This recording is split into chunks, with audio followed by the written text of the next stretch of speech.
Le milliardaire criait devant une supercar en panne, sans imaginer que la réparation viendrait du trottoir. Une petite fille aux pieds nus, au regard déterminé, lui proposa son aide en échange de nourriture, CE, qui fit rire tout le monde. Mais lorsqu'elle réussit à redémarrer le moteur à l'aide d'une brosse à dents et d'alcool, les rires se transformèrent en silence. Cet enfant cachait un don, un passé douloureux, et un secret qui va vous laisser sans voix. Si cette histoire vous a intéressé, n'oubliez pas de vous abonner à notre chaîne et de nous dire de quelle ville vous nous regardez. Nous continuerons. Astérisque. La chaleur de l'été lyonnais était écrasante. CE jour-là. Le quartier de la Croix-Rousse vibrait sous un soleil implacable et l'air semblait épais comme du sirop. Devant le prestigieux garage moteur d'excellence, une scène inhabituelle se déroulait. Sébastien Moreau, milliardaire excentrique connu pour SES Investissement dans les technologies vertes, s'époumonnait face à une équipe de mécaniciens visiblement dépassés. C'est inacceptable.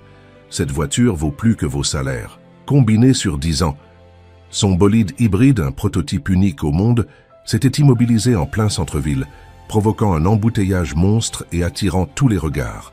Les mécaniciens, fidèles au protocole de leur établissement haut de gamme, refusaient de le faire passer devant les autres clients. « Monsieur Moreau, nous comprenons votre frustration, mais nous avons un planning précis. Même pour vous, nous ne pouvons pas... Je ne suis pas n'importe qui », coupa Moreau, son visage rougi par la colère et la chaleur. « Cette voiture représente l'avenir de la mobilité française. » L'atmosphère était électrique. Les passants s'arrêtaient pour observer ce spectacle improbable d'un homme en costume de lin froissé, s'agitant comme un pantin désarticulé. C'est alors qu'une petite voix claire et assurée trancha le brouhaha. « Je peux la réparer contre un sandwich. » Astérisque. Le silence tomba d'un coup, comme si quelqu'un avait appuyé sur un bouton muet. Sur le trottoir se tenait une fillette d'environ 7 ans. SE cheveux châtains étaient retenus par un élastique de fortune. SE pieds nus noircis par l'asphalte, sa robe défraîchie portait les traces d'une vie difficile. Pourtant, SE yeux d'un bleu profond fixèrent la voiture avec une intensité troublante astérisque. Des rires nerveux éclatèrent de parmi les adultes. Un mécanicien aux mains couvertes de cambouis s'approcha. « Alors comme ça, petite, tu répares des voitures. Maintenant, astérisque. » La fillette ne s'y a pas. C'est le capteur de phase. Il envoie un signal erroné à l'ordinateur de bord. Astérisque. Le mécanicien échangea un regard amusé avec ses collègues. Par dérision, il lui tendit le scanner diagnostic ultra sophistiqué. « Tiens, montre-nous ça, petite génie. » À la stupéfaction générale, l'enfant manipula l'appareil avec une dextérité déconcertante.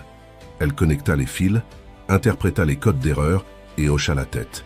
« C'est bien CE que je pensais. » Astérisque, sans hésiter, elle sortit de la poche, de sa robe une vieille brosse à dents, et demanda de l'alcool isopropylique. Trop intrigué pour refuser, le chef d'atelier lui en apporta. Avec des gestes précis, elle nettoya un contact, réinitialisa le système central et, comme par magie, le moteur se remit à ronronner. « Comment as-tu fait ça ?» balbutia Sébastien Moreau, son irritation remplacée par une curiosité. Sans borne astérisque.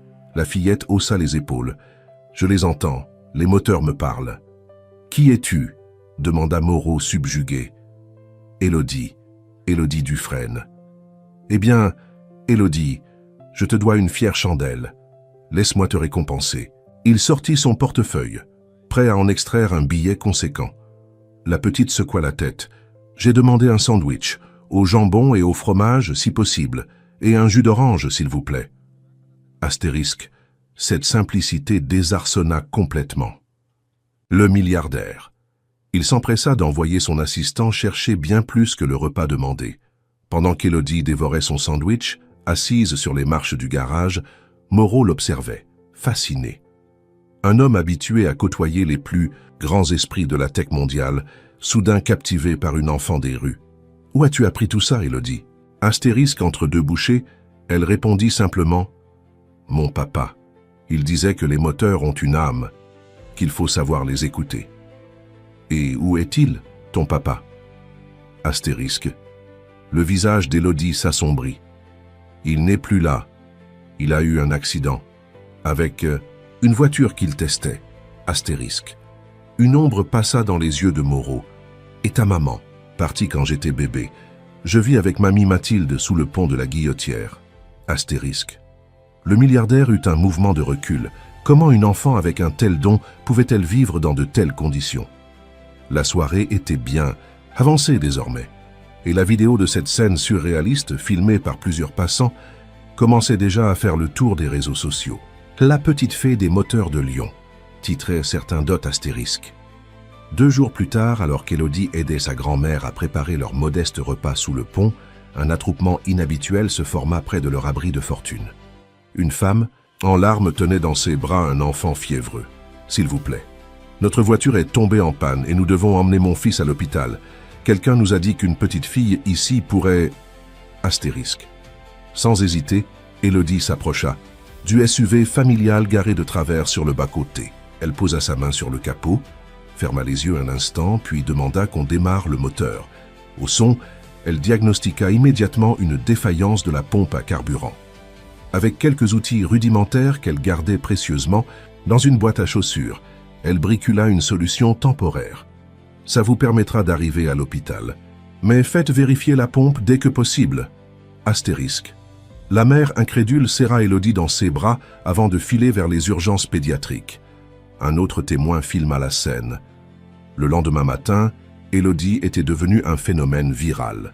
La petite fille qui entend les moteurs faisait la une des médias locaux puis nationaux astérisque.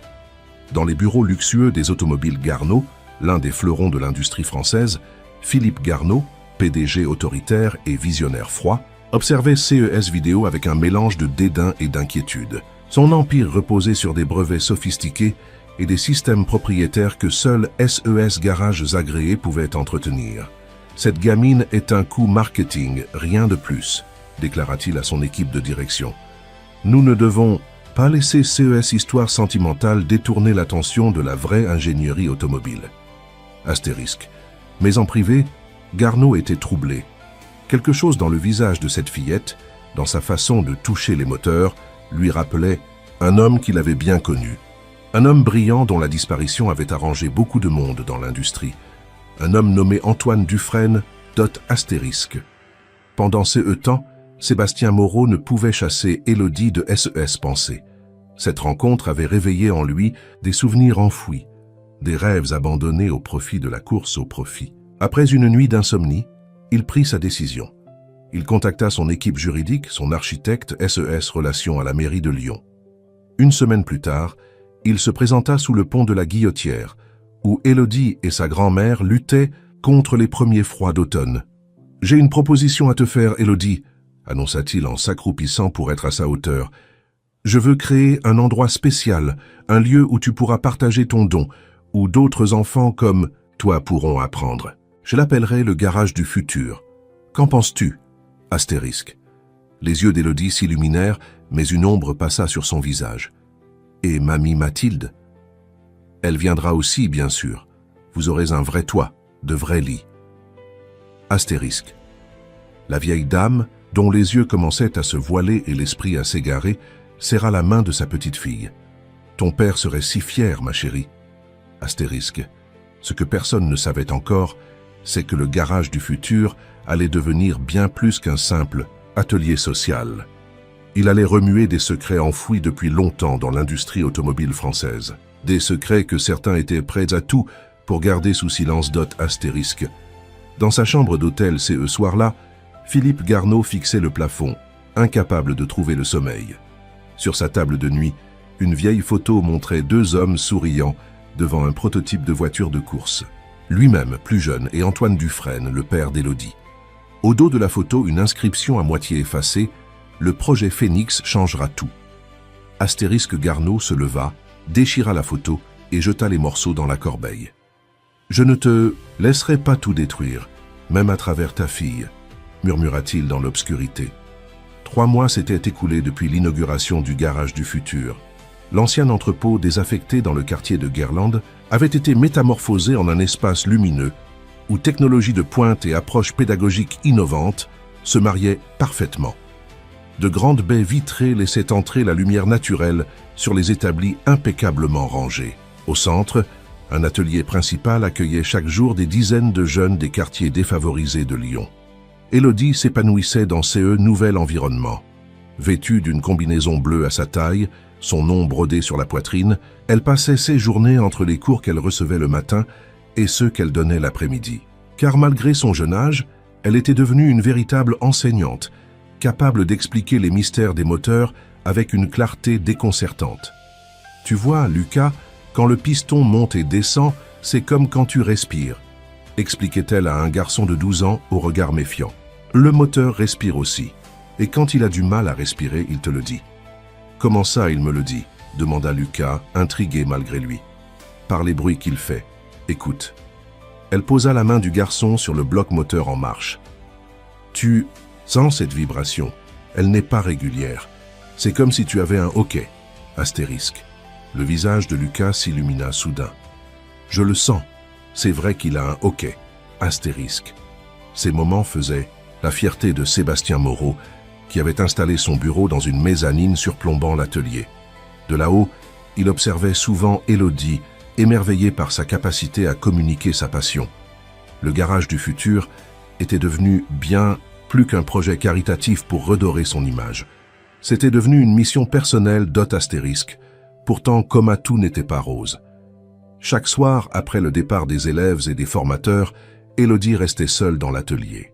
Elle s'asseyait près d'un vieux moteur de collection, placé sur un socle comme une œuvre d'art, et lui parlait à voix basse. « Papa, si j'avais su à l'époque, c'est eux que je sais maintenant, peut-être que j'aurais pu t'aider, peut-être que tu serais encore là. » Astérisque. Ces confidences nocturnes, Moreau les avait surprises par hasard en revenant chercher des documents oubliés. Il n'avait pas osé interrompre ces moments sacrés, mais son cœur s'était serré. Cet enfant portait un fardeau bien trop lourd pour ses frêles épaules. Au premier étage du bâtiment, Mathilde Dufresne occupait un petit appartement aménagé spécialement pour elle. Sa santé mentale déclinait lentement mais sûrement. Certains jours, elle ne reconnaissait plus Élodie. D'autres fois, elle la confondait avec Antoine, son fils disparu. « Tu as encore travaillé tard, Antoine. Tu devrais te reposer, tu sais. Cette voiture peut attendre demain, » disait-elle en bordant Élodie le soir d'Astérisque. La fillette ne corrigeait jamais sa grand-mère. Elle se contentait de lui sourire tendrement et de lui embrasser le front. « Oui, mamie, je vais me reposer maintenant. » Astérisque. Un matin de décembre, alors que Lyon s'éveillait sous un manteau de neige, une limousine noire s'arrêta devant le garage du futur. Philippe Garneau en descendit, emmitouflé dans un manteau en cachemire, son regard dissimulé derrière des lunettes fumées malgré la saison. « Monsieur Moreau est-il présent ?» demanda-t-il à l'accueil, sa voix aussi froide que l'air extérieur. Prévenu de cette visite surprise, Sébastien Moreau descendit rapidement de son bureau. Les deux hommes se jaugèrent un instant avant que Moreau ne tende la main. « Philippe. » Quelle surprise! Je ne pensais pas que notre humble garage méritait la visite du PDG d'Automobile Garneau. La curiosité, Sébastien. On parle beaucoup de votre initiative sociale. Son regard balaya l'atelier, s'arrêtant brièvement sur Élodie qui, à quelques mètres de là, expliquait le fonctionnement d'un alternateur à un groupe d'adolescents captivés. Je voulais voir par moi-même ces miracles pédagogiques. Astérisque Moreau perçut immédiatement l'ironie dans sa voix. Eh bien, laissez-moi vous faire visiter. Vous verrez, ce n'est pas de la magie, juste de la passion et du travail. Astérisque. Pendant toute la visite, Garneau resta distant, posant des questions techniques pointues, cherchant visiblement la faille. Lorsqu'ils passèrent près d'Élodie, celle-ci leva les yeux. Son regard croisa celui de Garneau, et quelque chose d'indéfinissable passa entre eux. Une reconnaissance? Une méfiance? Élodie détourna rapidement les yeux, soudain mal à l'aise. « Elle est impressionnante, cette petite, » concéda Garneau. « Mais ne trouvez-vous pas dangereux de transformer une enfant en attraction? Le poids de la célébrité peut être écrasant, surtout à cet âge. » « Élodie n'est pas une attraction, » répliqua sèchement Moreau. « Elle est l'âme de ces lieux, et nous veillons à la protéger. » Astérisque Garneau sourit, un sourire qui n'atteignait pas ses yeux. « J'en suis certain, mais les médias sont impitoyables. D'ailleurs, j'ai accepté une interview à ce sujet pour demain. Je me dois d'exprimer mon opinion professionnelle sur ce type d'initiative. » Astérisque Moreau sentit une sueur froide couler dans son dos. « Quel type d'opinion? Oh, rien de personnel, rassurez-vous. Juste quelques réserves sur la romantisation de compétences techniques qui devraient rester l'apanage de professionnels formés. Pour la sécurité de tous, vous comprenez. Après le départ de Garneau, Moreau resta pensif. Quelque chose dans cette visite le troublait profondément. Il connaissait la réputation impitoyable de Garneau dans les affaires. Mais pourquoi s'intéresser à un petit garage social? Pourquoi cette fixation à peine voilée sur Élodie? Astérisque. Ce soir-là, Moreau décida de rester plus tard que d'habitude. Caché dans l'ombre de son bureau, il observa le rituel nocturne d'Élodie. La fillette s'approcha du vieux moteur comme toujours, mais cette fois elle sortit de sa poche un petit carnet usé. « J'ai trouvé ça dans les affaires de mamie, papa. Je crois que c'était à toi. » Intrigué, Moreau se pencha légèrement pour mieux voir. Élodie feuilletait un carnet rempli de schémas techniques, de formules, de notes manuscrites. Sur certaines pages, des mentions énigmatiques étaient soulignées en rouge. Système Phénix compromis. Fils vert modifié. G impliqué. Astérisque. Le cœur de Moreau s'accéléra. G. Comme Garneau?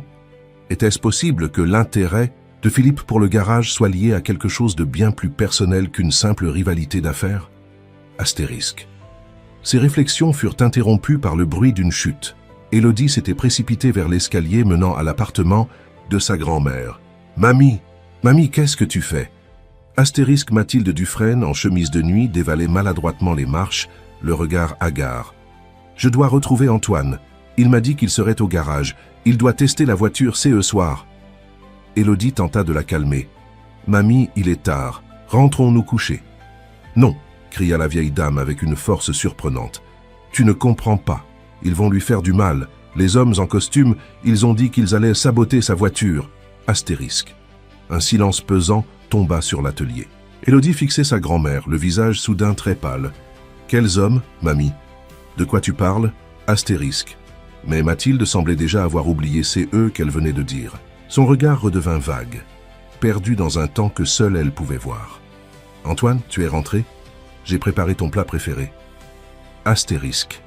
Cette nuit-là, Moreau ne put trouver le sommeil. Les paroles de Mathilde tournaient en boucle dans son esprit. Saboter la voiture, des hommes en costume, et ce carnet avec sous-S mention mystérieuse. Tout cela semblait pointer vers une vérité bien plus sombre que l'accident qui avait officiellement coûté la vie à Antoine Dufresne Astérisque. Le lendemain matin, la télévision diffusait l'interview promise de Philippe Garneau. Face à la caméra, impeccable dans son costume sur mesure, il affichait une moue condescendante. Bien sûr que cette petite est douée, mais ne nous laissons pas emporter par l'émotion. L'ingénierie automobile est une science précise, pas un spectacle de cirque. Ces miracles qu'elle accomplit sont probablement des problèmes simples, montés en épingle pour le sensationnalisme. Et franchement, je m'inquiète pour cet enfant, exploité comme une curiosité. Astérisque. Dans le garage du futur, tous les regards se tournèrent vers Élodie, qui fixait l'écran sans ciller. Son visage n'exprimait rien, mais ce petit point était serré si fort que ses jointures en étaient blanches. « Il ment, dit-elle simplement, et il sait quelque chose sur mon papa. » Astérisque Moreau s'approcha d'elle et posa une main protectrice sur son épaule. « Élodie, qu'est-ce que tu veux dire ?» Astérisque. Les yeux bleus de la fillette se levèrent vers lui, emplis d'une détermination qui le fit frissonner. « Je vais découvrir CE qui est vraiment l'arrivée à mon papa, et je crois que M. Garneau ne va pas aimer ça du tout. » Les semaines suivantes virent le garage du futur gagner en popularité malgré les critiques de Garneau. Des jeunes de toute la région lyonnaise affluaient pour apprendre, attirés par la réputation grandissante d'Élodie. Des mécènes se manifestaient, des entreprises locales offraient des équipements, et même la mairie de Lyon commençait à s'intéresser au projet, parlant d'en faire un modèle d'insertion professionnelle astérisque. Pourtant, coma dans l'ombre de ces succès, Élodie menait sa propre enquête. Le carnet de son père était devenu son trésor le plus précieux. Chaque soir, elle déchiffrait une page, tentant de comprendre les schémas complexes et les annotations cryptiques. Certains croquis représentaient un système de sécurité révolutionnaire pour les voitures autonomes. Le fameux projet Phénix, mentionné à plusieurs reprises astérisque. Un soir de janvier, alors que la neige tombait drue sur Lyon, Élodie était absorbée par le carnet quand Moreau vint s'asseoir près d'elle. Il avait délibérément attendu ces moments de calme, loin des oreilles indiscrètes. « Élodie, je pense qu'il est temps qu'on parle de ton père. » Astérisque. La fillette leva des yeux méfiants. « Qu'est-ce que vous savez sur lui ?»« Pas autant que je le voudrais, mais j'ai fait des recherches. » Moreau sortit une tablette de sa sacoche. Antoine Dufresne était un génie de la mécanique. Il a travaillé pour plusieurs constructeurs avant de devenir consultant indépendant. Il était particulièrement réputé pour ses innovations en matière de sécurité. Élodie hocha la tête. Papa disait toujours que les voitures devaient protéger les gens, pas les mettre en danger. Exactement. Et d'après mes sources, il travaillait sur quelque chose de révolutionnaire avant son accident. Un système qui aurait pu changer complètement. L'industrie. Moreau hésita avant d'ajouter un système qui aurait pu déranger beaucoup de monde. Le projet Phénix, murmura Élodie. Tu en sais plus que moi, sourit Moreau, mais c'est eux qui m'intriguent, c'est pourquoi Philippe Garneau semble si perturbé par ta présence ici. Élodie referma lentement le carnet. Parce qu'il a connu mon père, regardez. Elle montra une photo glissée entre deux pages. On y voyait Antoine Dufresne, un homme aux yeux bleus identiques à ceux d'Élodie, serrant la main de Garneau devant CE qui semblait être un prototype de voiture. Ils ont travaillé ensemble? Pas seulement.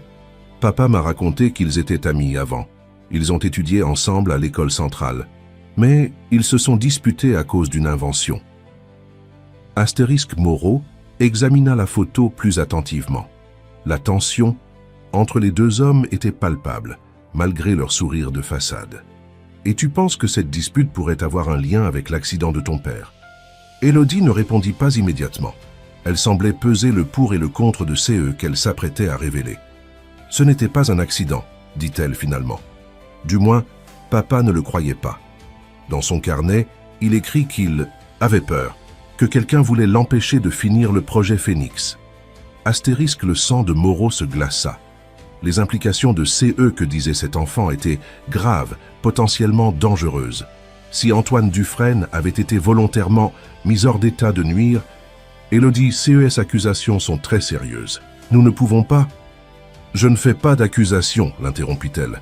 Je dis juste CE que papa a écrit, et CE que mamie a dit l'autre soir, sur les hommes en costume qui voulaient saboter sa voiture.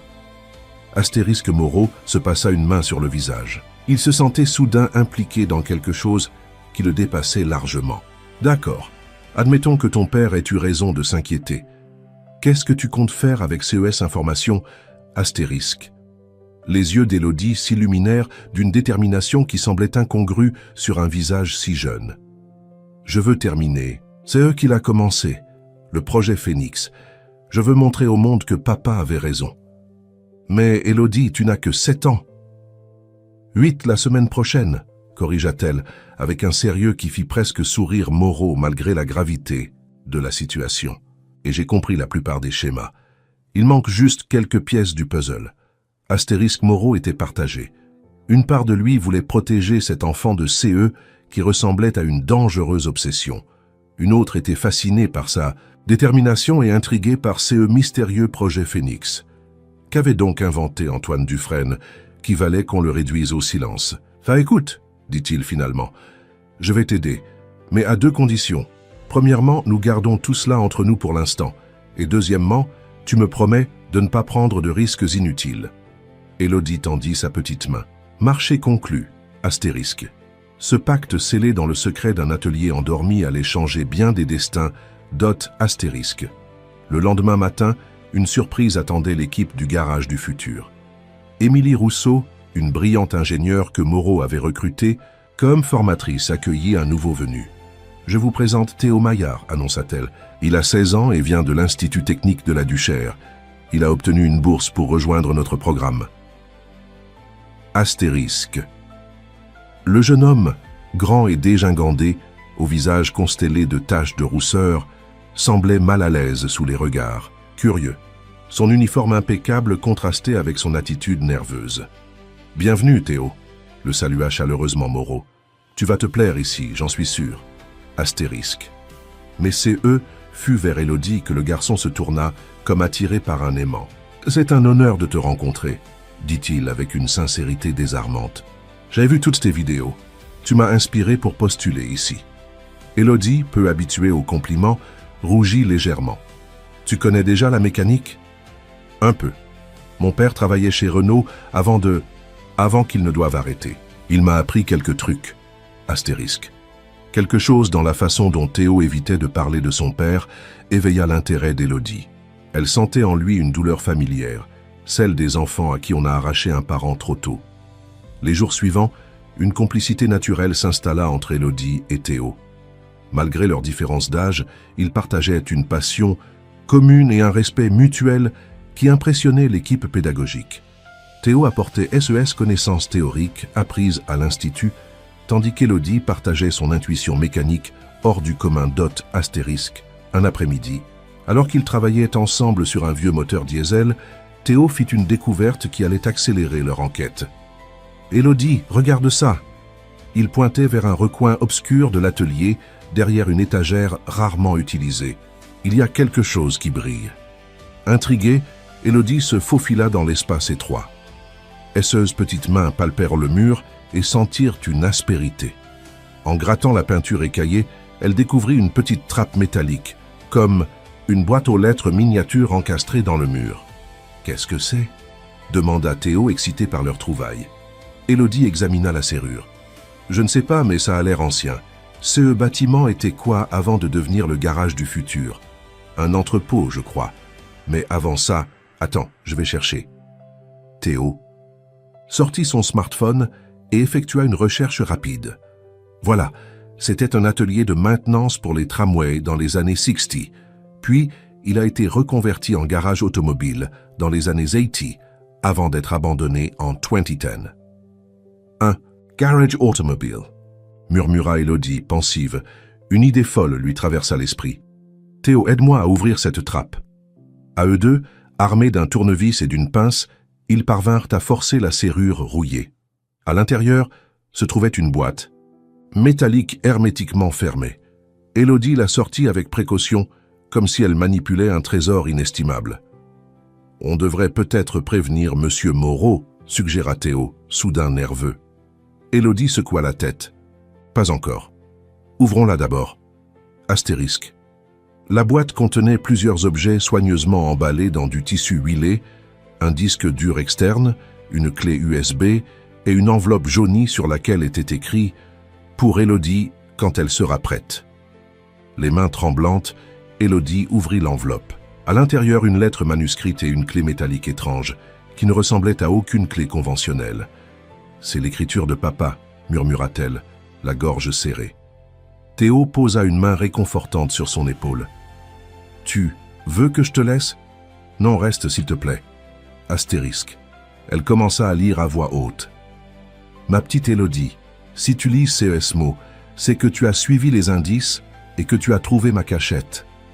J'espère que tu es entouré de personnes de confiance, car c'est eux que je m'apprête à te révéler pourraient te mettre en danger.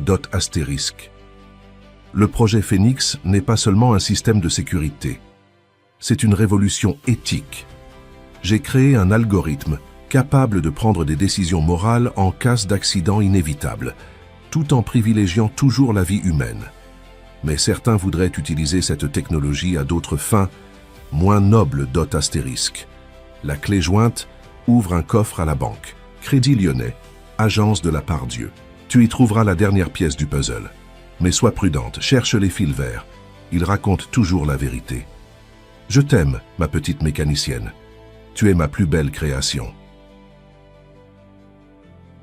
Papa. Astérisque.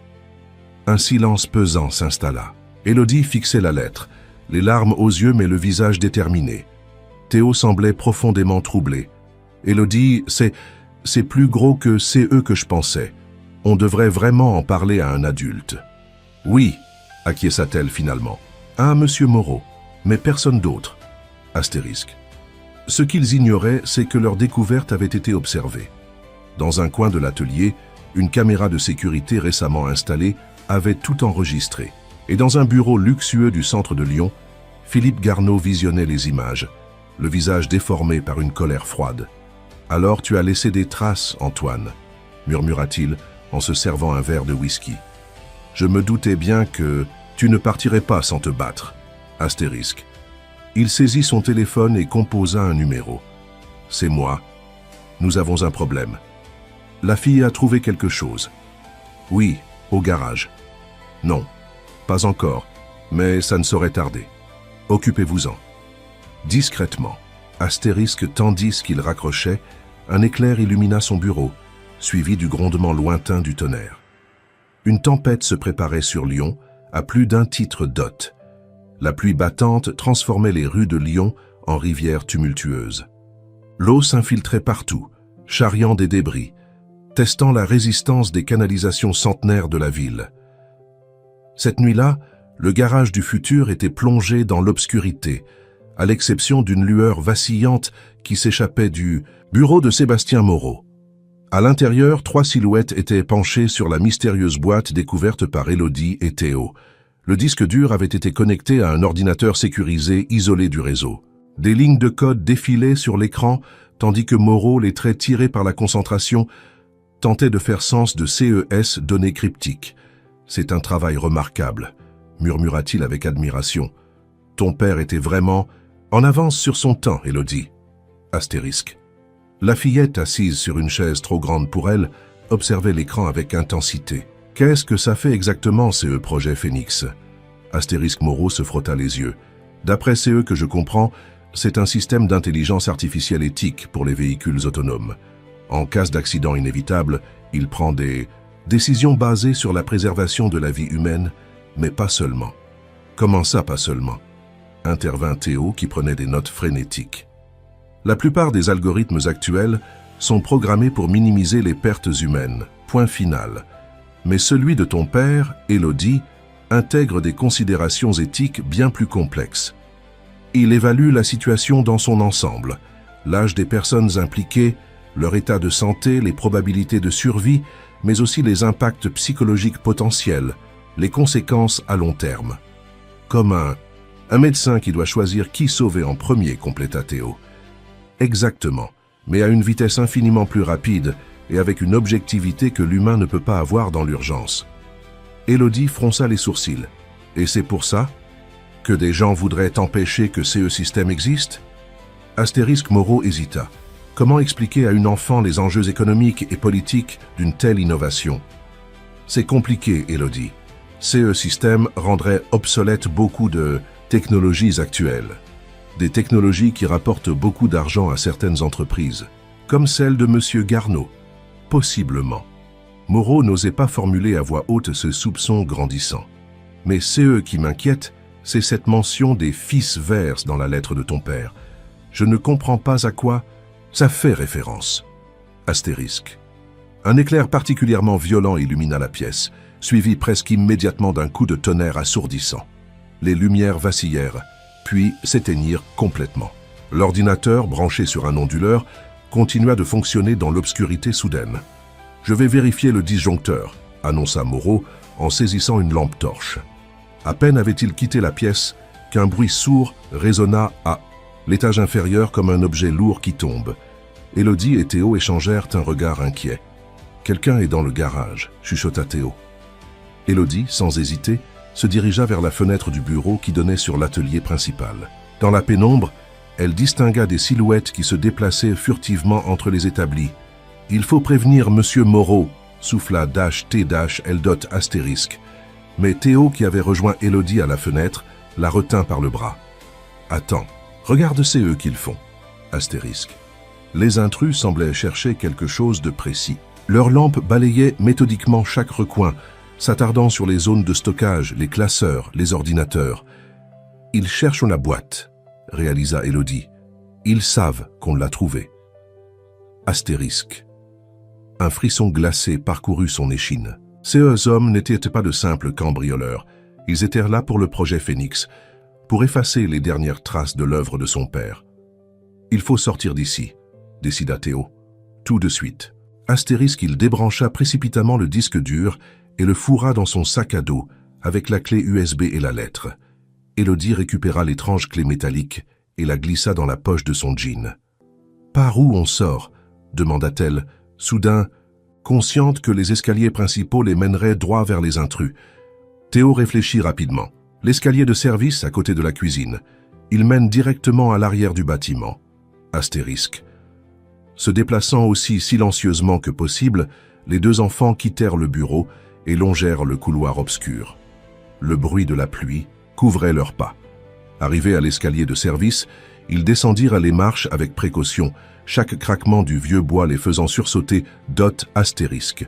Ils atteignirent finalement la porte arrière qui donnait sur une ruelle étroite. Théo poussa la barre anti-panique et ils se retrouvèrent sous le déluge, instantanément trempés jusqu'aux os. « Où est-ce monsieur Moreau ?» s'inquiéta Élodie, scrutant les alentours. « Je ne sais pas, mais on ne peut pas rester ici. C'est ce type. Pourrait nous voir. »« On ne peut pas l'abandonner. On ne l'abandonne pas, » la rassura Théo. « On va chercher de l'aide.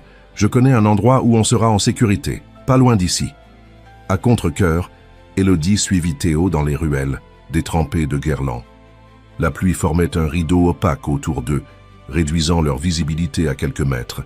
Ils coururent ainsi pendant CE qui sembla une éternité, jusqu'à CE que Théo s'arrête devant un petit immeuble aux murs défraîchis. « C'est ici, » dit-il en sortant un trousseau de clés. « C'est l'appartement de ma tante. Elle est en voyage, mais elle m'a laissé les clés pour arroser ses plantes. » L'appartement était modeste mais accueillant. Des livres s'empilaient dans chaque recoin, témoignant de la passion de la propriétaire pour la lecture. Théo alluma quelques lampes et alla chercher des serviettes. « Tiens, sèche-toi » dit-il en tendant une serviette à Élodie. « Je vais voir si je trouve des vêtements secs. » Astérisque. Pendant que Théo fouillait dans les placards, Élodie sortit son téléphone, miraculeusement épargné par l'eau grâce à sa coque étanche. Elle composa le numéro de Moreau mais tomba directement sur sa messagerie. « Il ne répond pas », annonça-t-elle, la voix tremblante. « Il a peut-être perdu son téléphone dans la confusion », suggéra Théo, qui revenait avec un t-shirt bien trop grand pour Élodie. Ou alors la tempête perturbe le réseau. Astérisque. Mais son ton peu convaincu trahissait son inquiétude. Élodie enfila le t-shirt qui lui arrivait aux genoux et s'assit sur le canapé, frissonnante malgré la chaleur de l'appartement. Son esprit tourbillonnait, essayant d'assembler les pièces du puzzle. Qui était ce homme? Avait-il été envoyé par Garneau? Et surtout, qu'était-il arrivé à monsieur Moreau? « Théo, dit-elle soudain, je crois que je sais CE, que sont les fils verts. » Astérisque. Le garçon s'assit à côté d'elle, attentif. « Je t'écoute. Dans les schémas de papa, il y a des circuits spécifiques, toujours dessinés en vert. Il les appelait les gardiens. Je pensais que c'était juste un nom comme ça, mais maintenant je comprends. CE sont des circuits de sécurité, conçus pour enregistrer toute tentative de manipulation du système. Comme des boîtes noires? Exactement, mais dissimulées dans le système lui-même. Si quelqu'un a saboté la voiture de papa, alors les fils verts ont enregistré CE sabotage. » Compléta Théo excité par cette révélation. Et la dernière pièce du puzzle, celle qui est dans le coffre à la banque, ça doit être la preuve. Papa a dû prévoir que quelque chose pourrait lui arriver, alors il a mis en sécurité. C'est eux qui pourraient le prouver. Théo se leva d'un bond. Il faut qu'on aille à cette banque dès demain matin. Mais et monsieur Moreau? On va contacter la police d'abord, mais Élodie? Il hésita, cherchant ses mots. Si Garneau est vraiment derrière tout ça, il a probablement des contacts partout. On ne peut faire confiance à personne. Astérisque. 7. Réalisation pesait lourdement sur les épaules de la fillette. Pour la première fois, elle prenait conscience du danger réel dans lequel il se trouvait. Ce n'était plus un jeu d'enquête, plus une simple quête pour honorer la mémoire de son père. C'était une lutte contre des forces puissantes, prêtes à tout pour protéger leurs intérêts. « J'ai peur pour mamie », murmura-t-elle. « Elle est toute seule à l'appartement. » Théo saisit son téléphone. « Je vais appeler Émilie, la formatrice. Elle pourra aller vérifier que tout va bien. » Astérisque. Pendant qu'il passait cet appel, Élodie s'approcha de la fenêtre. La tempête faisait toujours rage, transformant la ville en un paysage fantomatique. Quelque part dans cette nuit tourmentée, des hommes cherchaient à effacer les dernières traces du génie de son père. Quelque part, M. Moreau était peut-être en danger, et elle, une enfant de 7 ans, se retrouvait au cœur d'une conspiration qu'elle commençait à peine à comprendre. « Émilie va passer voir ta grand-mère », annonça Théo en raccrochant. « Elle a dit qu'elle resterait avec elle cette nuit. » Élodie hocha la tête, reconnaissante. « Et pour M. Moreau ?» Elle a essayé de l'appeler aussi, sans succès. Elle va contacter les autres employés du garage pour voir si quelqu'un a de ces nouvelles. Astérisque. Un silence pesant s'installa, rythmé par le martèlement de la pluie contre les vitres. Élodie fixait l'obscurité, comme si elle pouvait y discerner des réponses. « Théo, dit-elle finalement, pourquoi tu m'aides? Tu risques gros, toi aussi. » Astérisque. Le garçon sourit tristement. « Mon père était ingénieur chez Renault. Il travaillait sur des systèmes de sécurité, comme le tien. Un jour, il a découvert une faille dans un nouveau modèle. Une faille qui aurait pu coûter des vies. Il a voulu la signaler, mais SES supérieurs lui ont demandé de se taire. Un rappel aurait coûté des millions. » Élodie le regardait, les yeux écarquillés. Qu'est-ce qu'il a fait? Il a lancé l'alerte quand même. Il a été licencié, blacklisté dans toute l'industrie. Il n'a jamais retrouvé de travail. Et 6 mois plus tard, il est tombé malade. Une dépression sévère. Théo marqua une pause, sa voix se brisant légèrement. Il est toujours vivant, mais ce n'est plus le même homme. Alors, quand j'ai entendu parler de toi, de CE que ton père avait essayé de faire, j'ai su que je devais t'aider. Élodie prit la main de Théo dans la sienne. Un geste simple mais empli d'une compréhension au-delà de son âge. 2 enfants unis par la bravoure et les principes de leur père. 2 enfants qui, cette nuit-là, portèrent sur leurs épaules un fardeau bien trop lourd d'astérisque.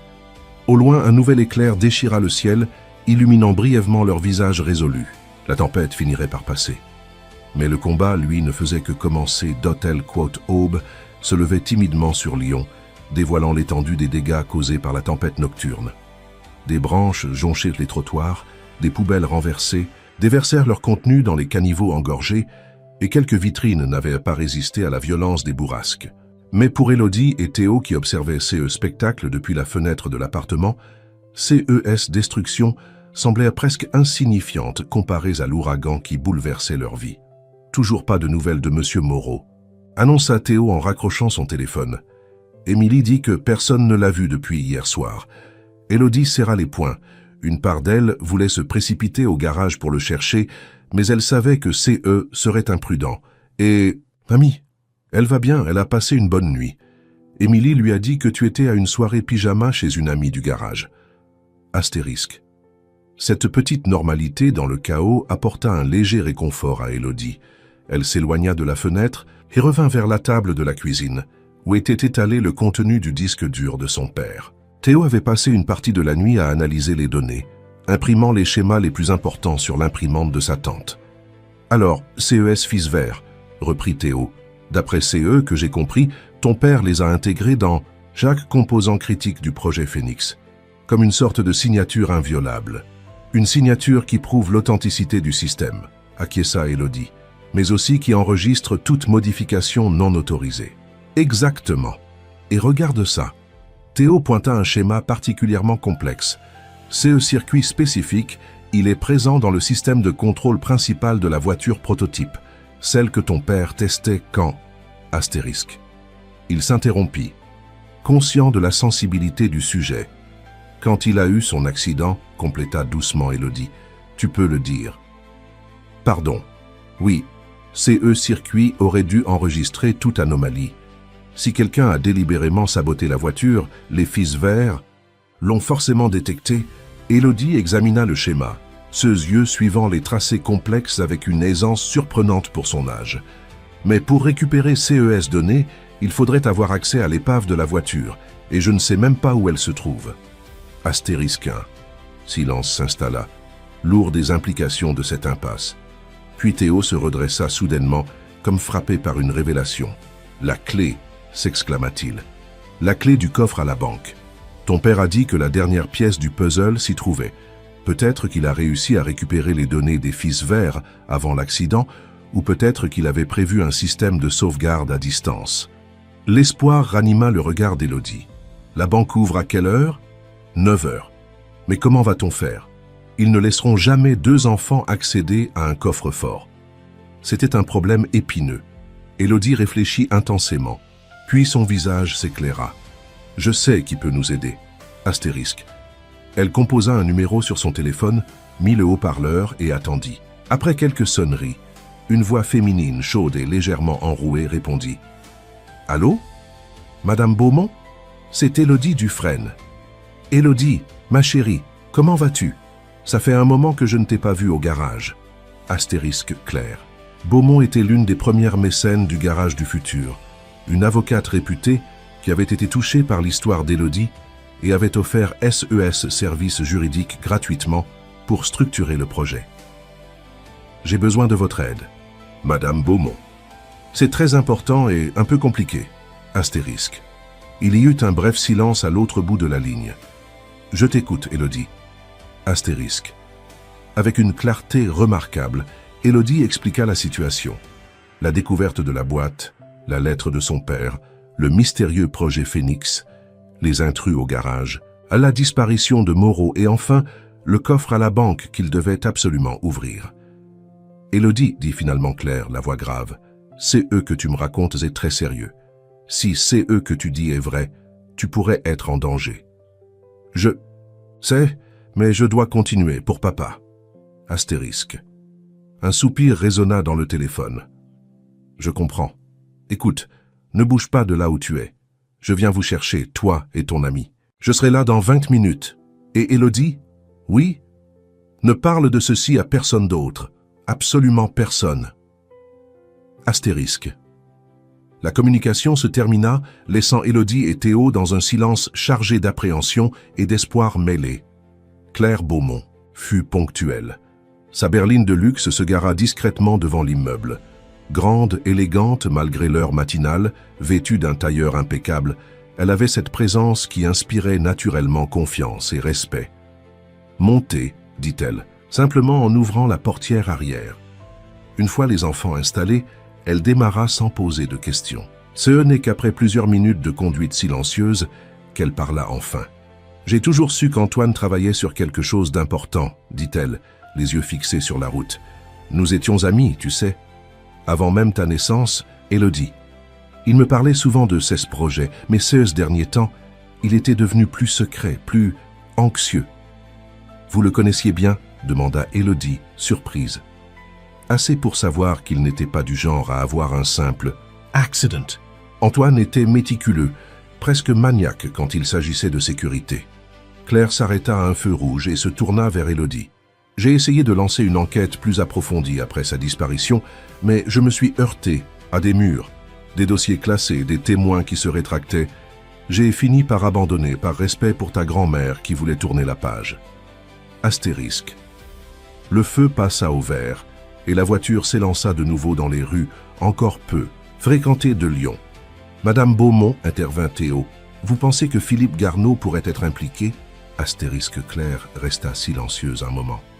Philippe et Antoine étaient comme chien et chat. Ils avaient des visions diamétralement opposées de l'innovation automobile. Antoine croyait en une technologie au service de l'humain, éthique, accessible. Philippe, lui, ne voyait que profit et contrôle exclusif. Mais de là à causer délibérément un accident, elle secoua la tête. Je ne veux pas porter d'accusation sans preuve solide. Astérisque. Ils arrivèrent bientôt devant l'imposant bâtiment du Crédit Lyonnais de la Part-Dieu. Claire se gara et se tourna vers les deux enfants. Voici comment nous allons procéder. En tant qu'avocate, je peux légalement représenter Élodie pour accéder au coffre de son père. J'ai préparé une procuration temporaire que ta grand-mère a signée il y a quelques mois pour un tout autre sujet, mais elle reste valide. Théo, tu vas nous attendre dans CE Café, juste en face. Elle lui tendit un billet de 20 €. Prends un chocolat chaud et reste vigilant. Si tu vois quelque chose de suspect, appelle-moi immédiatement. Théo acquiesça, comprenant l'importance de son rôle. Élodie, tu as la clé? Astérisque la fillette sortit l'étrange clé métallique de sa poche et la montra à Claire qui hocha la tête avec satisfaction. Parfait, allons-y. L'intérieur de la banque respirait l'opulence discrète, avec ce marbre froid et ces boiseries chaudes. Claire s'avança vers un conseiller, Élodie sur ses talons. Après un bref échange et la présentation de divers documents, celles furent conduites vers la salle des coffres. Numéro 473, indiqua le banquier en les guidant à travers un dédale de couloirs sécurisés. Élodie tressaillit. 473, le même nombre que sur le carnet de son père, une coïncidence. Elle en doutait astérisque. Ils arrivèrent finalement devant une petite porte métallique. Le banquier inséra sa propre clé dans l'une des serrures puis se tourna vers Élodie. « À toi maintenant !» souffla Claire ***. Avec des mains légèrement tremblantes, Élodie inséra la clé étrange dans la seconde serrure. Elle tourna, sentit une résistance puis un déclic satisfaisant. La porte s'ouvrit sur un coffret métallique que le banquier leur remit avant de se retirer discrètement. « Nous aimerions un peu d'intimité, s'il vous plaît », demanda Claire. Le banquier acquiesça et les laissa seuls dans une petite pièce adjacente. Élodie posa le coffret sur une table et l'ouvrit lentement. À l'intérieur se trouvait un objet inattendu, un petit boîtier électronique, pas plus grand qu'un téléphone, avec un unique bouton vert. « Qu'est-ce que c'est » murmura Claire, perplexe. Élodie examina l'appareil. Sur la face arrière, une inscription gravée « Les fils verts ne mentent jamais ». Sans hésiter, elle appuya sur le bouton .*L cote appareil s'illumina, projetant un hologramme tridimensionnel. Au-dessus de la table, c'était Antoine Dufresne, tel qu'Élodie se souvenait de lui. Grand, le regard vif, les mêmes yeux bleus qu'elle. Un père qu'elle n'avait pas vu depuis près de 2 ans. « Si vous visionnez ce message, commença l'hologramme, c'est que mes craintes étaient fondées.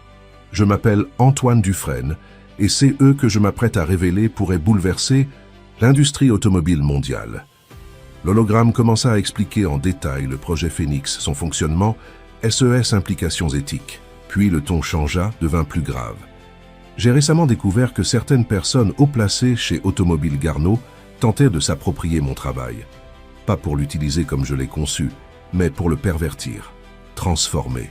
Un système de sécurité en outil de surveillance massive, capable de collecter des données sur les conducteurs à leur insu. Claire et Élodie échangèrent un regard alarmé. J'ai refusé de céder les droits du projet Phénix. En représailles, on a tenté de discréditer mes recherches, de bloquer mes financements. Et maintenant, je reçois des menaces à peine voilées. C'est pourquoi j'ai activé les fils verts, mon système de sauvegarde incorruptible. Si quelque chose m'arrive, CES fils témoigneront. L'hologramme fit une pause, comme si Antoine Dufresne cherchait ces mots. La preuve ultime se trouve dans les données enregistrées par les fils verts lors de mon dernier test. Ces données sont stockées dans CE boîtiers même, cryptées et protégées. Pour y accéder, il faut une empreinte biométrique spécifique. Astérisque. Il sourit, un sourire teinté de tristesse. Élodie, ma chérie, si tu vois CE message, sache que je n'ai jamais voulu te mêler à tout cela. Mais tu es la seule en qui j'ai une confiance absolue. Ton pouce droit déverrouillera les données. Utilise-les avec sagesse. Et surtout, méfie-toi de Philippe Garneau. Il n'est pas l'homme qu'il prétend être.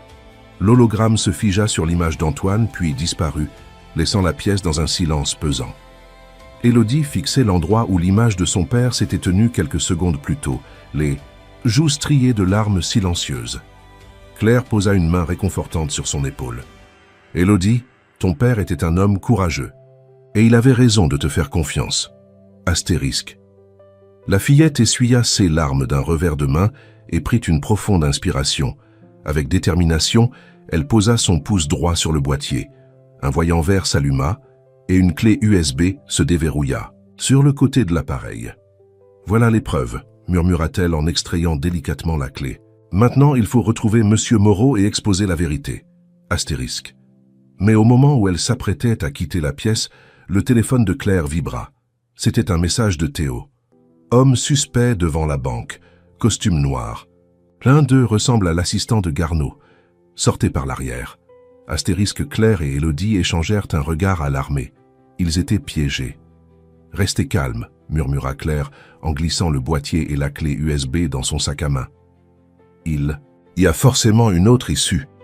Astérisque L s'approcha du banquier qui attendait discrètement à quelques mètres et lui adressa son sourire le plus charmant. « Excusez-moi, existe-t-il une sortie de service ? Ma jeune cliente a un peu de mal avec la foule aujourd'hui. » Astérisque, le banquier. Hésita, partagé entre le protocole et la bienveillance. « Ce n'est pas vraiment la procédure habituelle, maître Beaumont. »« Je comprends parfaitement, » répondit Claire sans se départir de son sourire. « Mais vous savez sans doute qui est cette jeune fille.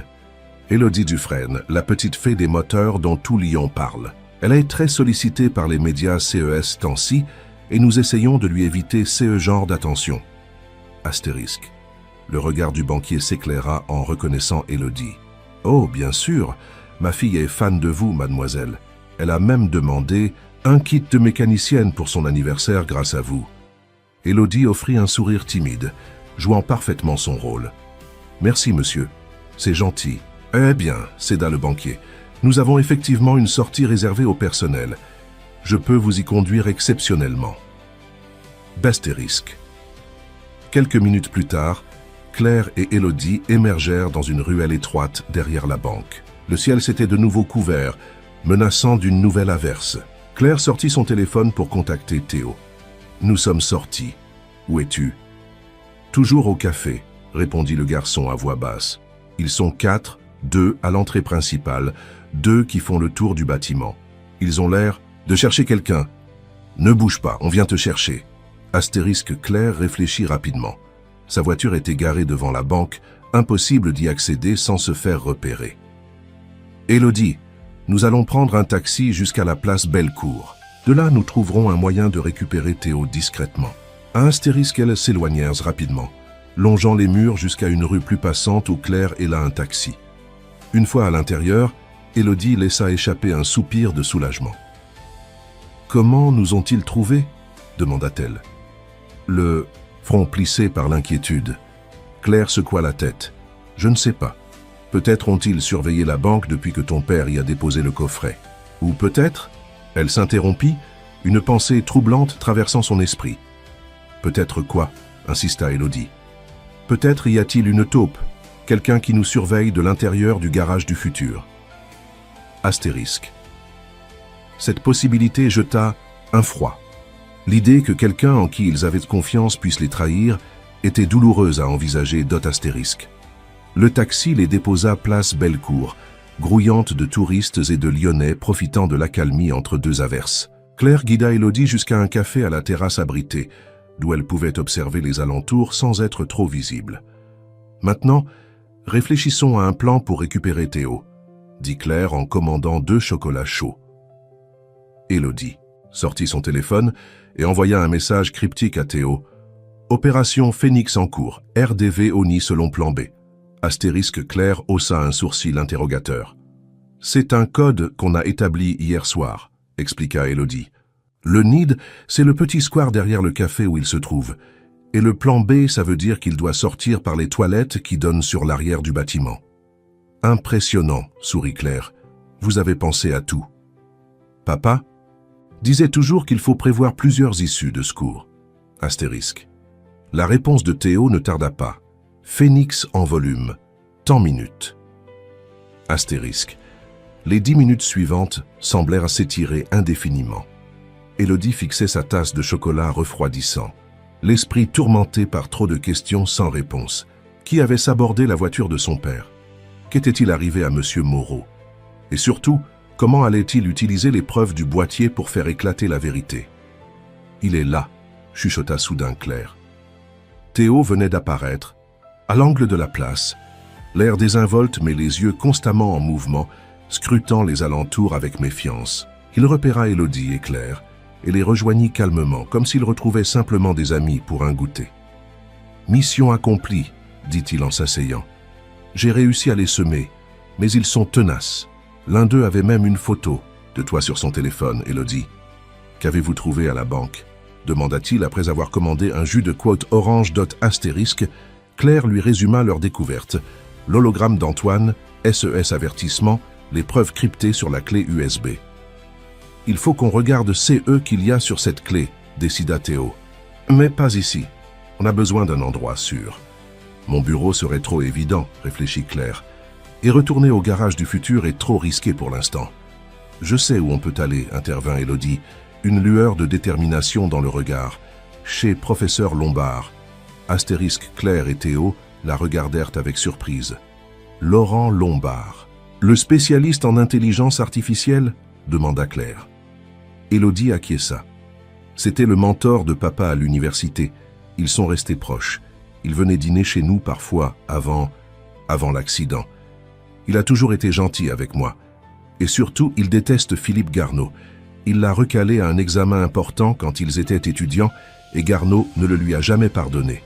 « Tu es sûr qu'on peut lui faire confiance ?» s'inquiéta Théo. Papa lui faisait confiance. Ça me suffit. Décision prise, ils quittèrent le café et prirent un autre taxi jusqu'au quartier universitaire de la Doua, à Villeurbanne. Le professeur Lombard habitait un appartement bourgeois dans un immeuble ancien aux façades ornées de sculptures art déco.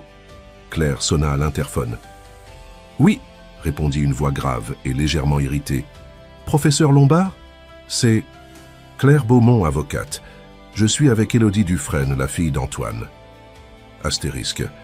Un long silence s'ensuivit, puis la porte d'entrée se déverrouilla dans un bourdonnement électrique. « 4e étage », indiqua la voix. Soudain radouci, Laurent Lombard les attendait sur le pas de sa porte, grand et voûté, avec une barbe grise mal taillée et des lunettes rondes qui accentuaient son air perpétuellement étonné. Il portait un cardigan élimé sur une chemise froissée, l'uniforme classique du professeur distrait. « Élodie », dit-il simplement, en ouvrant grand les bras d'Astérisque.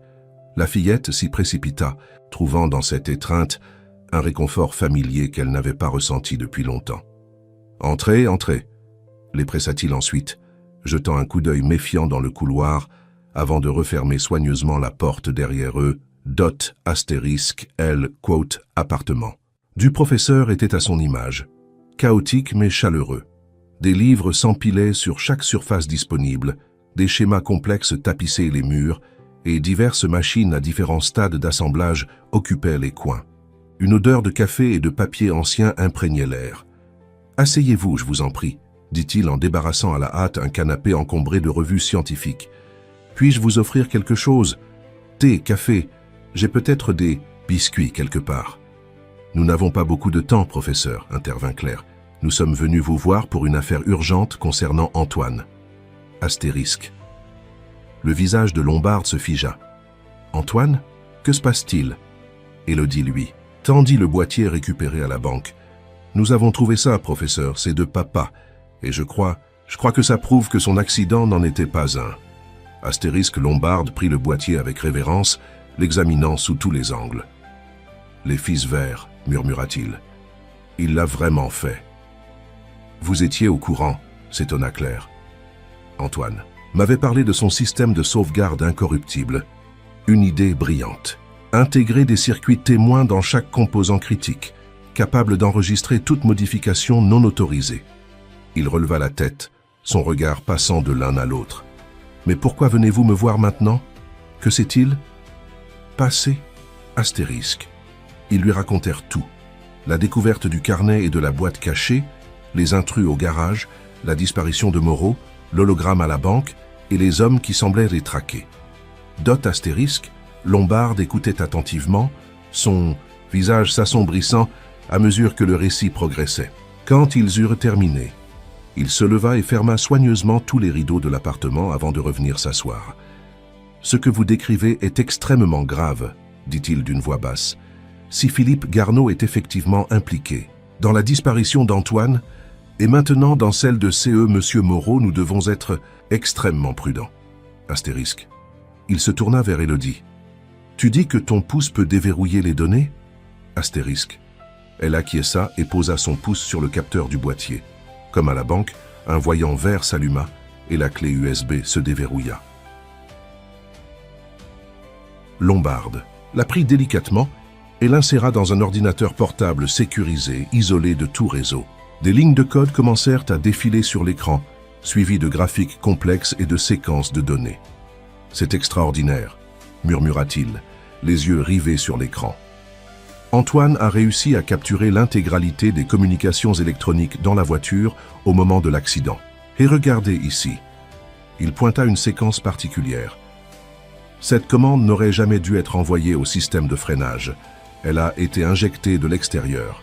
« Qu'est-ce que ça veut dire ?» demanda Théo, penché par-dessus l'épaule du professeur. « Cela signifie que quelqu'un a pris le contrôle à distance du véhicule d'Antoine. Un piratage sophistiqué, invisible pour les systèmes de sécurité conventionnels, mais pas pour les fils verts. » Astérisque. Un silence pesant s'abattit sur la pièce. L'implication était claire. Antoine Dufresne n'avait pas été victime d'un accident, mais d'un acte délibéré.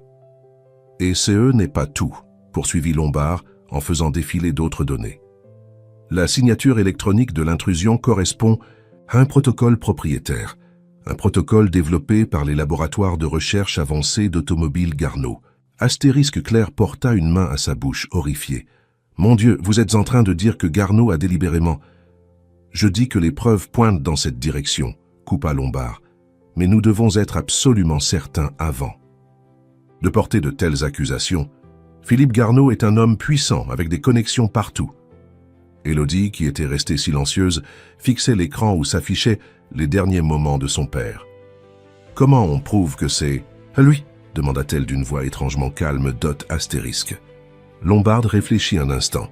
« Il nous faut accéder au serveur interne d'Automobile Garneau pour établir une correspondance irréfutable entre leur protocole et celui utilisé contre ton père.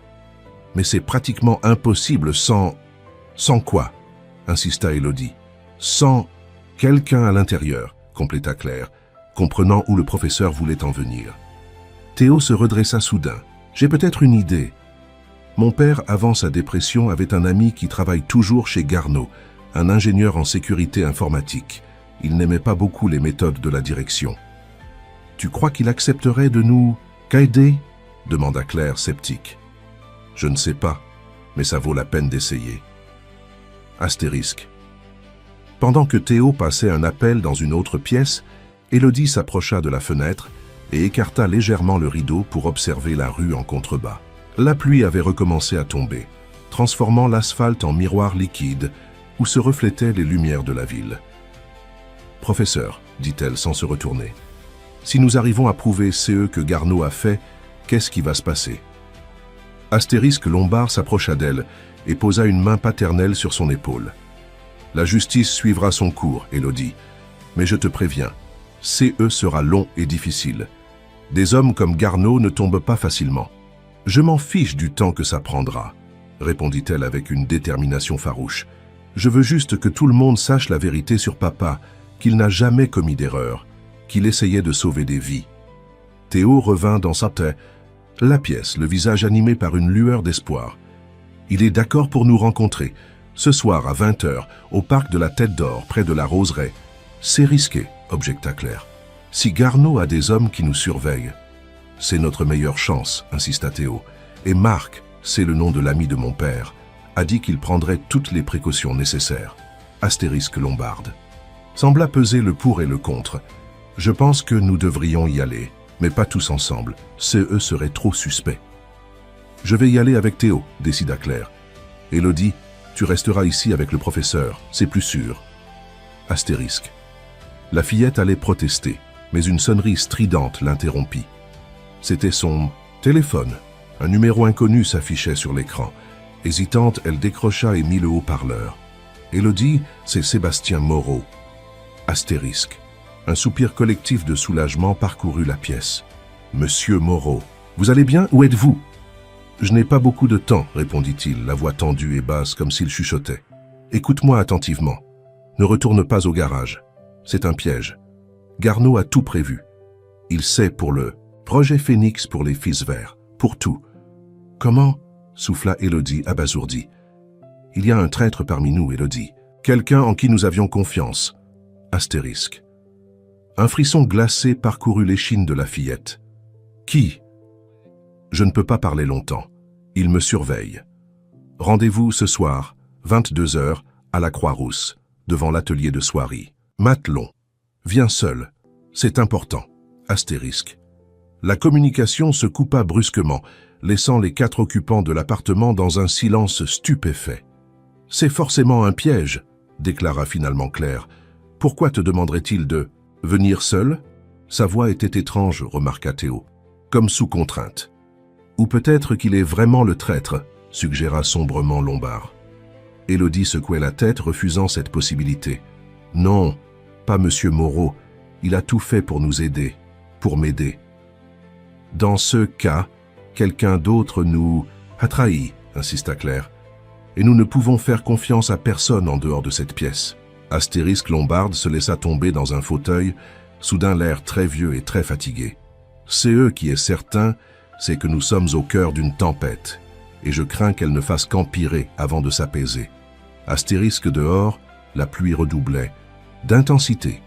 Martelant les vitres comme pour donner raison au vieux professeur Dot, le soir tombait sur Lyon, enveloppant la ville dans un manteau d'obscurité que la pluie persistante rendait encore plus opaque. Dans l'appartement du professeur Lombard, l'atmosphère était électrique. Après d'intenses discussions, un plan avait été élaboré. Claire et Théo iraient au rendez-vous avec Marc au parc de la Tête d'Or, tandis qu'Élodie resterait en sécurité avec le professeur Dot astérisque, mais la fillette avait d'autres idées.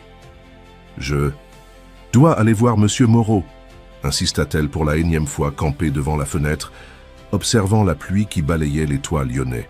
« C'est trop dangereux », répéta Claire en enfilant son imperméable. « Nous ne savons même pas si c'était vraiment lui au téléphone. »« C'était lui », affirma Élodie avec une certitude qui n'admettait aucune contradiction. « Je connais sa voix, et s'il est en danger, je dois l'aider, comme il m'a aidé. » Astérisque lu. Professeur Lombard, qui préparait du thé dans sa petite cuisine, soupira longuement. « Élodie, ta détermination est admirable, mais nous parlons d'adultes potentiellement dangereux qui pourraient être impliqués dans CE qui est arrivé à ton père. » Astérisque. Il évitait soigneusement d'utiliser des termes plus directs, comme si nommer l'horreur la rendrait plus réelle. « Je n'irai pas seul, concéda Élodie. Vous viendrez avec moi, professeur. » Astérisque Lombard faillit renverser sa théière. « Moi, ma chère enfant, je suis un vieux professeur d'université. Je n'ai rien d'un héros d'action. Papa disait toujours que vous étiez le plus courageux des hommes, que vous défendiez toujours vos principes, même quand c'était difficile. » Astérisque. Le vieux professeur rougit légèrement sous sa barbe grise, touché par cette évocation d'Antoine. « Ton père était trop généreux dans ce jugement. »« Non, » répondit simplement Élodie. Il ne se trompait jamais sur les gens. Astérisque. Un silence. S'installa, uniquement troublé par le tic-tac d'une vieille horloge et le crépitement de la pluie contre les vitres. Claire et Théo échangèrent un regard, conscients qu'une bataille de volonté se jouait sous leurs yeux. « D'accord, » céda finalement Lombard. « Nous irons, mais avec des conditions strictes. Nous observerons d'abord à distance. Au moindre signe suspect, nous partons, et tu suivras mes instructions sans discuter. » Élodie hocha solennellement la tête. « Promis. »« Bon, » intervint Claire, visiblement inquiète mais résignée. « Nous avons tous un rendez-vous à tenir. Synchronisons nos montres. Il est maintenant... » Elle consulta sa montre. « 18h45. Théo et moi serons au parc pour 20h. Vous deux, vous avez jusqu'à 22h. Gardons tous nos téléphones allumés mais en mode silencieux, » suggéra Théo. « Et envoyons-nous un message toutes les 30 minutes pour confirmer que tout va bien. Si l'un d'entre nous ne répond pas, on alerte la police, » compléta. « Claire ? » « Non, » corrigea Élodie. « On contacte Émilie d'abord, elle est avec mamie, elle saura quoi faire. » Astérisque, cette confiance absolue en sa formatrice fit sourire Claire malgré la gravité de la situation. « D'accord, Émilie d'abord. » Astérisque. Les 4 conspirateurs se séparèrent peu après, chacun habité par un mélange de détermination et d'appréhension. Claire et Théo prirent un taxi vers le parc de la Tête d'Or, tandis qu'Élodie et le professeur Lombard se préparaient pour leur propre mission.